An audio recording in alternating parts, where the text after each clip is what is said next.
take a bunch of photos of the state of the apartment when you move in. The more photos, the better. 500 is good, 1,000 is better. Okay. That's like a set of rules.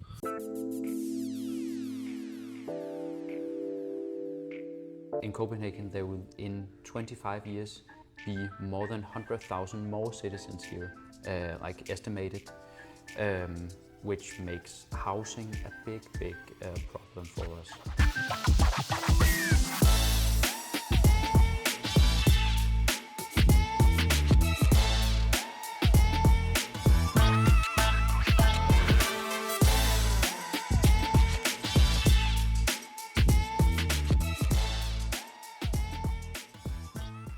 You are definitely into the housing market here in Denmark. Mostly, I would say something around Copenhagen, the capital. The very first thing that came to my mind is like, how do you perceive the current situation, the current scenario about the housing markets? So in general, first of all, I'm not a broker. No, okay. But I'm a little bit, aware of how the market situation is. Also because it affects the business I'm in, which is the renovation of new build and rental apartments. But, okay, got it. In general, all the pricing, especially in Copenhagen, has been rising a lot for the past 15, 20 years. So for this reason, a lot of people are, that plus it's getting difficult in Denmark to get a loan. If you want to have a loan. Okay. They have more strict rules for the private person to get loans, which means it's get a little bit more difficult to get these apartments. In general, there's a lot of people moving to Copenhagen compared to how many people's moving out. For this reason, if you look into the statistics around it, there's a growth in how many people who's renting now. Okay. And this has been rising for the past years, and they assume it will continue to do so. So there's more people living in rented apartments now these days in Denmark.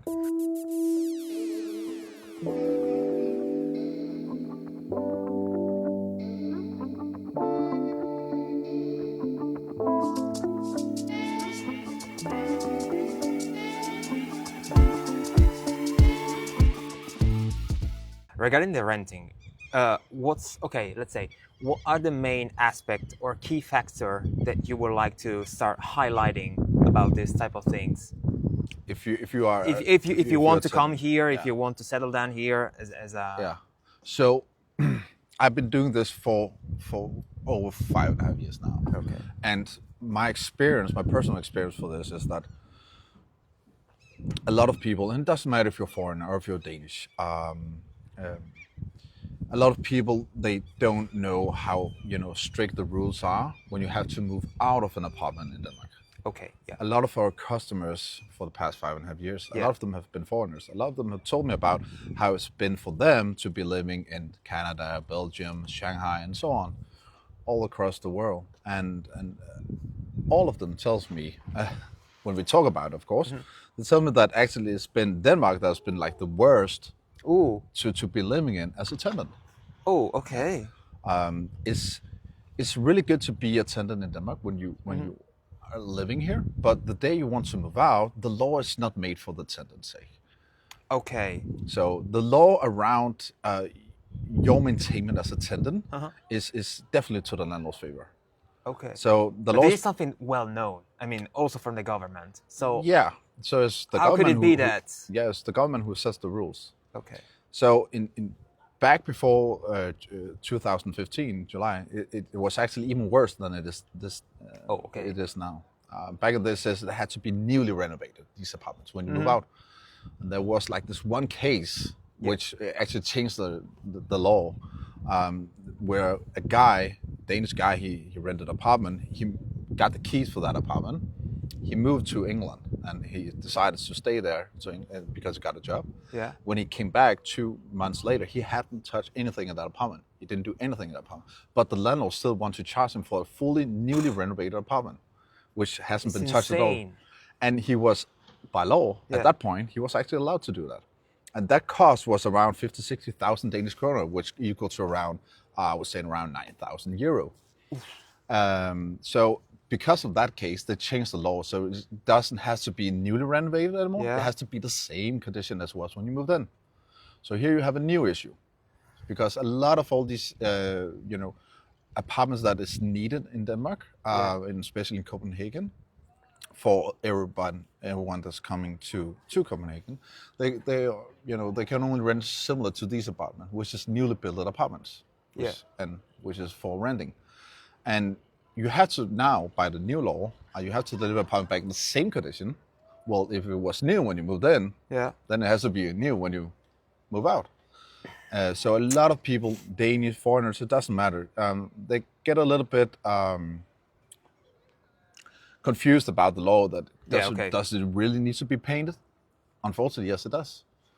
Yeah. Even though you haven't touched or drilled anything into, let's say, the ceilings, for instance, well, they can still allow it to get repainted after only maybe 2 to 3 years, because painting will fade over time and has to be the same condition. And it was freshly painted when you moved in.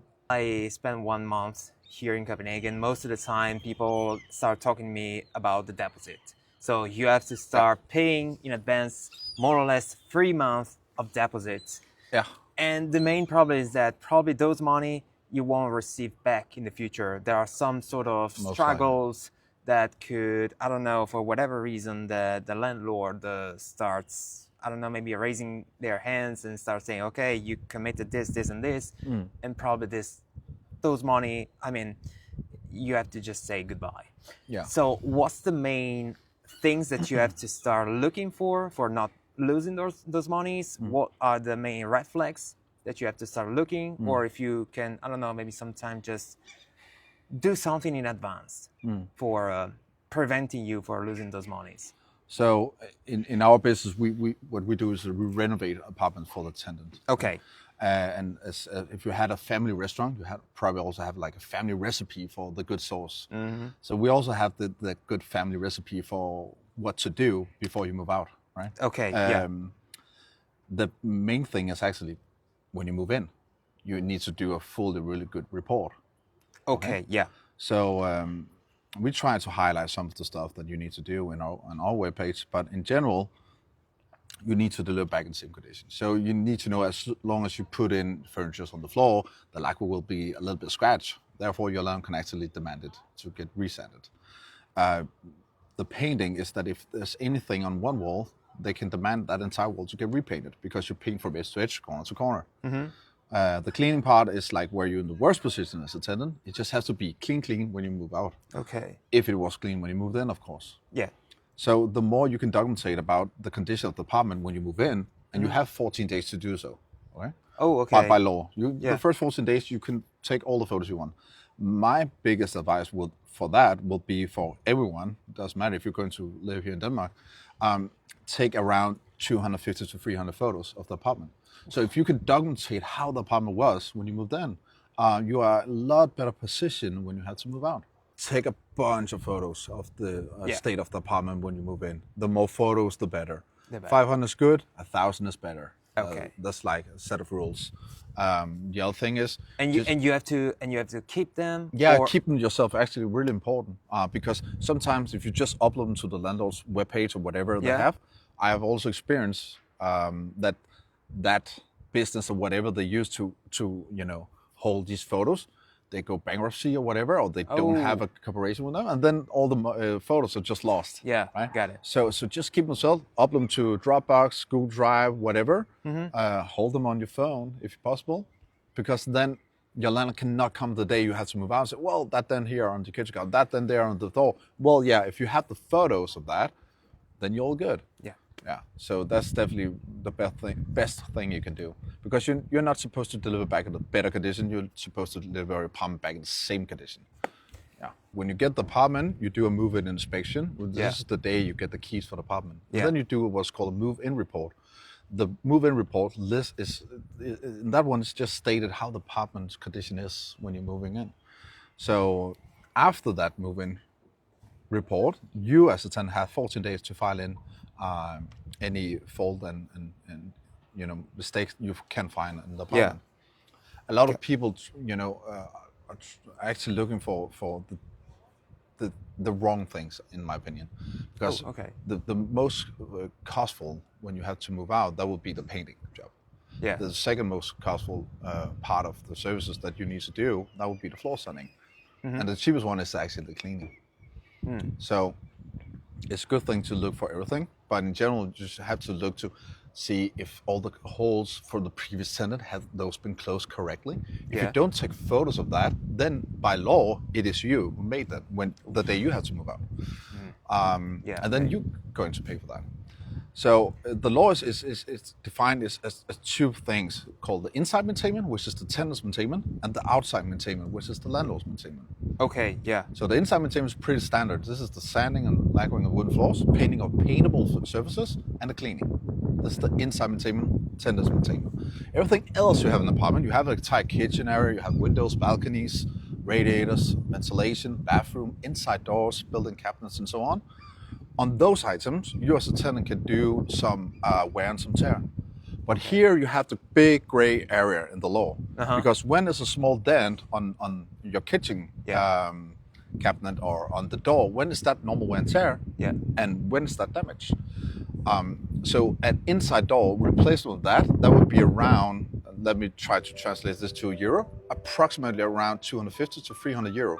For one door. So if you have, let's say, 2 doors and you have 1 kitchen cabinet, that could equal to around 800-900 euros in replacement. This will come above the normal renovation cost. The normal renovation cost, if you just use the landlord, usually it will be around the same cost as it is of the money you have in deposit. Okay. So people normally think that they will just lose the money when they move into an apartment because they will not get any money back, which is also correct. And sometimes you can also get a bill above your deposit. Okay. Which it can be more expensive. Just say kitchen counter. There's a kitchen counter in all the apartments. A small dent in that one, that could be around, in Danish Krone, in between 12 to 30,000 Danish Krone. And that's around 2,000 euros to around 5,000 euros, depending on how big it is and which kind of model it is. Okay. And it's not because the materials are so expensive, because the landlord will not do it. They hire a contractor, subcontractor. Okay. This is a business. That business has to make money.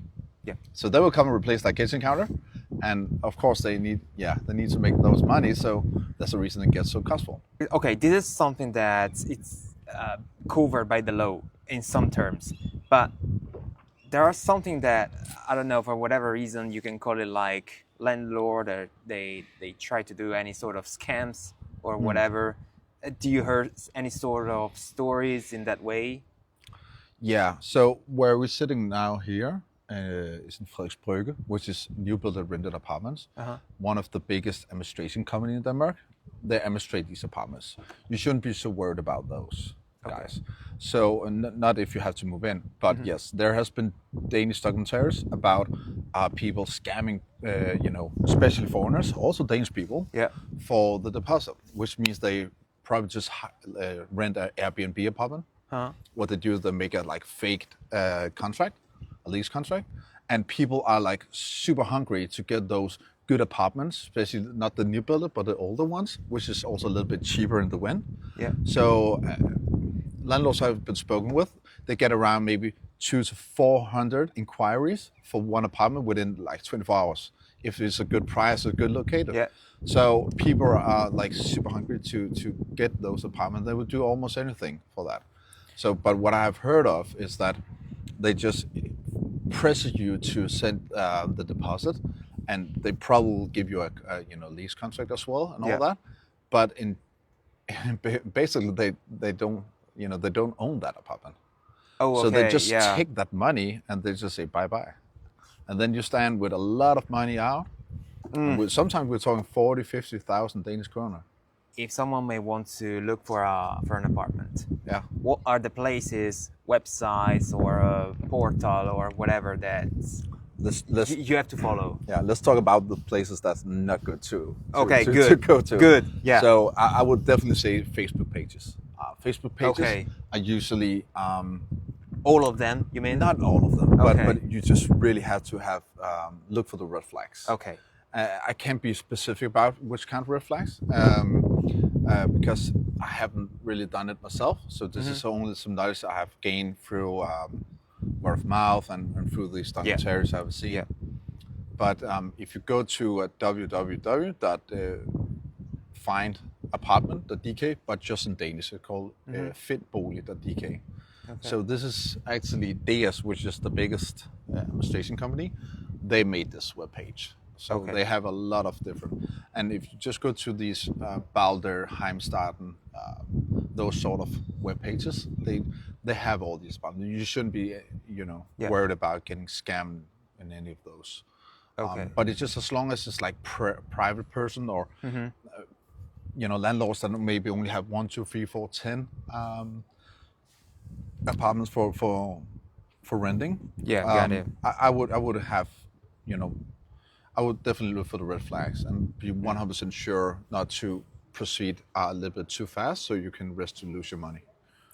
Okay. What you could do, you can ask them to see documentation for that they also own that place. Okay. So, because so is it possible? You have some document you can get from the government. Yeah. That the landlord can get, and they can just show that, so they can document to you. Okay, that, that's good. We do own this place. Perfect. If you are in the doubt. Okay, good, perfect. Regarding, for example, the law, I heard that there is a specific law. I'm sorry for the pronunciation, probably it's not correct, but it's called like something around Lejeloven. Lejeloven. Yeah, here it is, Lejeloven. Yeah. Okay, that one. The tenant law. Okay, Yeah. perfect. Do you think that this type of law specifically could, maybe save entirely the tenants from the landlord scams or for whatever sort of rights that the tenants has or not? I don't think I understand the question correct. From my researches, let's say, I don't know if it's true or not. That's basically the question is like, I don't know if it's cover something around disputes, let's say, from tenants and landlords. Well, it definitely doesn't. Doesn't? No. Okay. So, because again, we talked about it a little bit earlier, there's like these two different places in the law, the inside maintainment, the outside maintainment. And the outside maintainment is definitely a because the problem is personal assessment about is a dent normal wear and tear or is it not? In general, it's not to the tenant favor. Oh, okay, got it. So that law covers this type of things. Yes. Doesn't cover. It covers that. Yeah, if we were talking about the move out part, yes, it covers those sort of things. Oh, got it. So when you are a tenant and you live in an apartment, it's really difficult to a landlord to to throw you out of your apartment. I have landlords that only owned like 1 or 2 apartments, actually over here, not so far away. Yeah. They had like this guy, he had a Porsche and he was like really, really cool and good looking and he had good parties. They lived right next to where they had another apartment. So the thing here was that after 10 months, this guy didn't pay any rent. He still drove his Porsche every day. They saw him every day because they lived right next to him, but he didn't pay his rent. So it took them around 10 months to throw him out of that apartment. And the landlord needs to do that together with the government and together with the police. So it's quite difficult for a landlord to, let's call it eject, I think, to throw people out of the apartment if they, if they don't do anything that's correct by what was written in the in the contract. Just in Copenhagen, there's around 14 different courts, and if you disagree with your landlord, you can take it further. Start by doing an objection to the administration company. Yeah. If they still hold on to that, they want to replace, let's say, your kitchen counter for some reason, you could take it further to the court, to the huslejenævnet. And these courts is again, there's around 14 of those. But here is people that are sitting and looking at these cases. So when they look at these cases, they have to do their own personal opinion about, is that dent on on the kitchen counter, is that normal wear and tear, is that damage? What is their opinion? They don't have. If the law was like in boxes, it would be a lot easier. But again, everything is like. They put it up to being a personal assessment that has to be taken at the day of your move-out inspection. Yeah. So again, what is that personal, opinion? That varies from people to people, and it also varies from one judge to the other judge in these 14 different courts. So sometimes it goes to the tenant's favor, sometimes it goes to the landlord's favor. Got it. Do you think that in the future, I don't know, maybe in mid-short term, probably things could start changing a little bit, being more strategically precise for both of the sides, or? Yeah, so actually I hope so. Okay. It will not benefit our business. Sure. Yeah, I know. It will not. But yeah, I hope so, because the law is so weird. It's so stupid, and there's just so much money in it. And there's also cases where people, like the landlord, they have like this agreement with some company that do the renovation, and the more they can like put into that renovation, the higher the cost is for that company they have an agreement with. And this agreement is like under the table, nobody knows about it, and he gets some money and so on. So there's a lot of different issues with the way the law is today. But I think we're going into a little bit of politics right now. No worry. If you want, there's no problem. I'm not so politically active, but No, I definitely have my own opinions. Okay. You could definitely change the law to be like more specific. Say, that you could just put thing into boxes that, okay, after 1 year, your landlord can only demand this. After 2 years, they can demand this. After 3 years, for instance, right? Yeah. A scratch on the door can be no longer than X centimeters, and so on and so on and so on. But they don't do that. I think the law, they have been changing it. But again, the last time they changed like more or less dramatically, that will be the 1st of July 2015. It's a long time ago now. Yeah. Yeah. Almost 10 years, actually. Almost 10 years, yeah, definitely. Yeah. So a long time ago. Yeah. Any sort of personal experiences, or I don't know, maybe friends, colleagues, or whatever? My own personal experience. Okay. I can talk about that. Yeah. So it's around, almost 10 years ago. I lived over here together with my ex-girlfriend. We had this house we found in north of Zealand. We were really interested in this. Yeah. And the down payment for that was around 125,000 Danish kroner. We had a small apartment. The Danish BBR square meters is the outer walls, the balconies, and so on. So the inside, which is like where you have the opportunity to live, is a lot less than that. So we had 73 square meters, 2 balconies. We had a little 2 rooms apartment with 55 square meters. We put down 19,000 for that small, and this is a lot of years ago, right? Yeah. So when we had to move and we want to pay for that house, we really wanted. We wasn't that far away with the down payment compared to what we had in the deposit, and in the pre-rent, you also pay for 3 months of pre-rent. So we were really interested in finding out how much money are we going to get back of this. And I was just looking for like some kind of safety around this moving out, how much money I'm going to pay, because I know I have to do something, but how much it's going to cost. When we had this local Facebook group for that yard, and people were writing that similar apartments to us, they paid around 40 to 43,000 kroner when they moved out. After cleaning off an oven, because it wasn't clean good enough by themselves, that was 2,500 Danish kroner, which is around 300 euros. Yeah. So I was just like, well, this can't be true. So I tried to look for different companies. None of these companies want to like give me some sort of guarantee for it's not going to be more expensive than that or this amount. So I invented this concept with the deposit guarantee myself, and made this Facebook group. Invited like my few friends and family. I got like 50 followers or some whatever. Yeah. Made on one.com webpage, and I took the credit from Facebook ads, 150 Danish kroner. I put this geolocated, pinpoint out in something called Nordhavn, similar to this area, where it's only new buildings. So I knew everybody that saw this post for the 150 kroner sponsor ad, they were living in the area of my potential customers. So when I did this was the 11th of February 2020, just before Corona and the COVID. 4 hours passed by, and then I got the first customer calling. Ooh. So I was here looking, okay, I don't think I'm the only one who have this issue and this insecurity. So we started out there and went all the way to where we are today. And I can see we're helping a lot of people. Also just advising people what to do, what can you do yourself to be sure to save a lot of money. Yeah. Every time you need to have your landlord to do anything in this apartment, remember it's a business.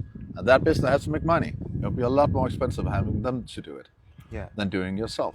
Just a practical thing, for example, regarding once you have to move out, and if there's all the conditions are fulfilled in terms of your deposits made to come in your bank account once again, what are the timelines and what are the potential struggles that you could have to manage with a landlord? Yeah. So the bigger the company is and how the administration in that company internally is, usually the longer it takes. So companies similar to those that demonstrate here, DS is again one of the biggest. Yeah. It could take around 6, 7, 8, 9 weeks before they withdraw your deposit. Okay. Whatever is left of your deposit. Smaller company that maybe only have like 2, 3 apartments. They can do within maybe a couple of days. But usually it takes around 6 to 8 weeks before you get that final settlement report where you can see how much you had in deposit, what was the cost of the sanding and painting and cleaning, or maybe more, and how much money is back, or are you going to pay more than your deposit? That could be an option as well. Okay.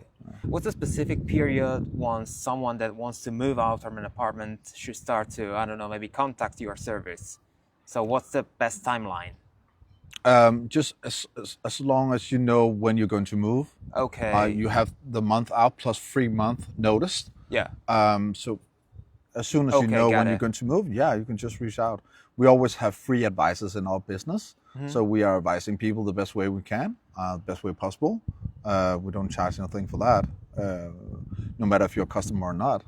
We do that for free actually. In general, there's like 2 different kind of stuff you can buy. It's called a ejerlejlighed, which is like you own that specific apartment. There's something in Danish called andelslejlighed, which means you have a part of the entire building, which is that. Okay. So you value how much is the complete, the entire building in square meters. How much is that value of that?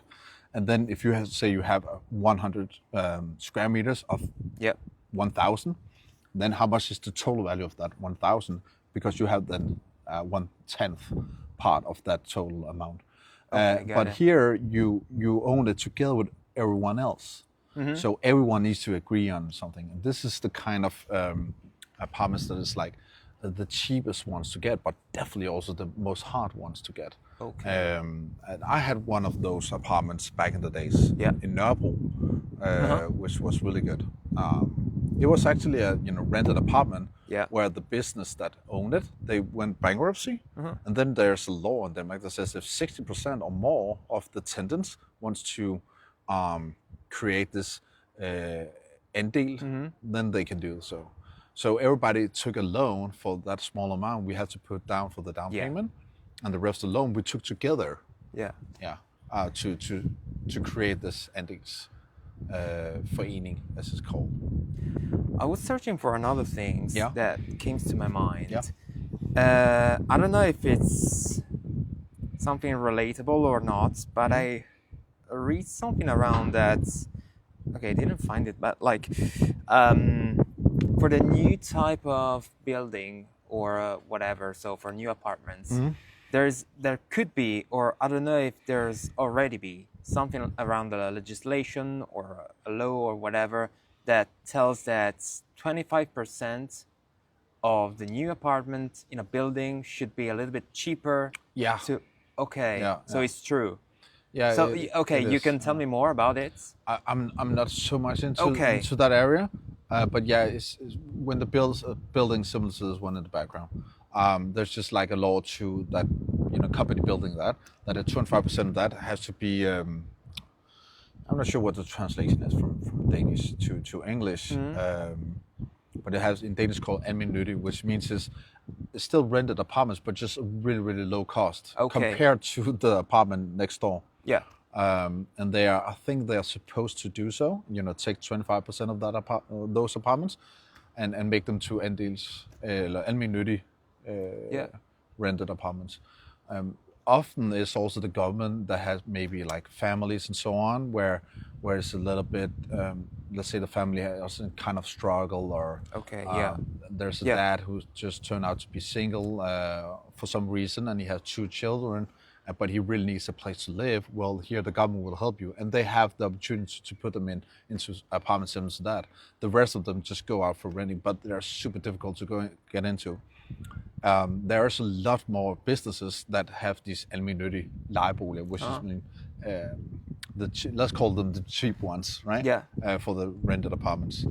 I also live in one of those myself, and I won't pay like half of what the price is for those, but I have the same kind of square meters. It's also older apartments, and then also when you have to move out, you're also in a lot better position. But the main issue with these apartments, because normal people just say, hey, why can't I just rent one of those? Well, you can, but you have to be on a waiting list for around 10, 20, 30 years. Yeah. So what people did back in this is that when they got a child, they signed them up already. So when they were 18 or 19, 20, I had to move away from home. Then they were ready to get an apartment. So it means that there is like a queue or big kind of queue. priority list. Yeah. Okay, got it. So you it's not about rights for moving in or not. It's more about, okay, you stand in a queue, and so when the time comes, okay, got it. And this is something that works, actually. Well, in my opinion, all the rent apartments should be like that, but there's not so much money in it compared to what there is in these kind of buildings. So these buildings are owned by, the administration company is one thing. So the people owning that's like the pensions, funds. Yeah. Those are the guys who own it, right? The bigger banks and so on. So this is for them. This is just a business. This is passive income. Yeah, true. Yeah. So. Okay. And they have, let's say, more financial opportunities to build a building. It's not cheap to build one of those, right? So, but they have the financial support to build these compared to maybe what these almene landlords have, right? Okay, very last question. Yeah. Do you think, based on the housing market, or let's say more about the investments about the municipality in terms of, try to build new apartments and new building and stuff like that. Do you think that the tendency for the future is try to create more areas just like this one for Copenhagen? Yeah. 100%. Okay. Yeah. So just something more similar to, sorry, once again for the pronunciation, Sydhaven and Nordhaven. Yeah. Those type of things. Yeah, and especially in Nordhavn right now, the government have put in like a plan for that area. Yeah. I can't remember how long the plan is, but I think they have like built this big new area where they want people the business to build some more buildings for rent apartments, but also for shops and offices as well. And the plan is, I think it was around 43,000 new apartments should be out there, which is huge because the area is not that big, right? So which means you mean the plan for the new island? Yeah. Okay, got it. So, but yeah, we definitely, for the past, I would say 20, 30 years, we have seen a big rise in all these new built rented apartments over, entire Copenhagen. And also out in the suburbs, they also do it there. We go into a little bit of politics again. Okay. So, but I would say it's not a good thing because the cost here is around 2,000 euro for an apartment, three bedrooms, 95 square meters. Yeah. So, and the rent it just automatically rises around 2%, almost 2% each year, which is a lot when you stand at the starting point at 2,000 euro, right? And this just keep on going. Okay. So if we look to the long term, well, it will be more difficult to be a tenant, right? And we would just look into similar cases as you have in London, where your renting is completely insane, in my opinion. I had a girlfriend at some point, and she lived in a small 3 square meter bedroom together with 3 other women because they had these bunk beds, right? And she paid, I think it was around £800 each month for that one single bed in that, and the apartment there was like maybe living 14, 15 people. No, it's totally crazy. We don't want that in Denmark, in my opinion, right? No one was that, to be honest. No, I don't think so either. Right? Yeah. But we're looking, in my opinion, I think we're looking into that the difference between the rich Yeah. and the poor Yeah. is just like expanding more and more and more.